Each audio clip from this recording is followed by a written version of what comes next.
বাবা হওয়া প্রসঙ্গে অভিনেতা আদিত্য রয় একই বলল মিডিয়ায়। বিস্তারিত জানতে ভিডিওটি দেখুন। সম্প্রতি গতকালই দুর্ঘটনা ঘটে গেছে টেলিপাড়ায়, আর অভিনেতা আদিত্য রয় এ বিষয়ে মুখ খুলেছে। অভিনেতা বলেন, গতকাল যেটা হলো সেটা তো ভুলার নয়, এটা অপরাধ। এরকম কাণ্ডের জন্য, দায়িত্ব জ্ঞানহীনতার জন্য ইন্ডাস্ট্রিকে খারাপ কথা শুনতে হয়, আমাদের দিকেই আঙুল তোলা হয়, অসম্মান করা হয়।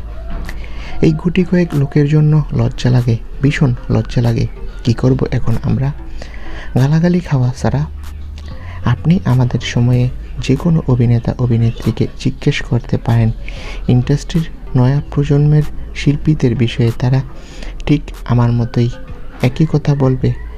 পার্টিতে নাকি সেখানে শুধু মদ চলে না, চলে গাঁজা, চর্স, আরও কত কি। সম্প্রতি এমনই শোনা যাচ্ছে টেলিপাড়ার নতুন অভিনেতা অভিনেত্রীদের নিয়ে, আর এই জন্যই নাকি এরকম সড়ক দুর্ঘটনা ঘটে। সম্প্রতি বাবা হওয়া প্রসঙ্গে আদিত্য রয় বলেন যে, আমি আর কৌশাম্বী তো এখনও মিডিয়ায় কিছু জানাইনি, তাহলে এরকম খবর কিভাবে ছড়িয়ে পড়ল সেটা ভাবার বিষয়। তো বন্ধুরা, আদিত্য রয়ের বাবা হওয়া প্রসঙ্গে তোমাদের মতামত কি? কমেন্ট করে জানাও। ধন্যবাদ।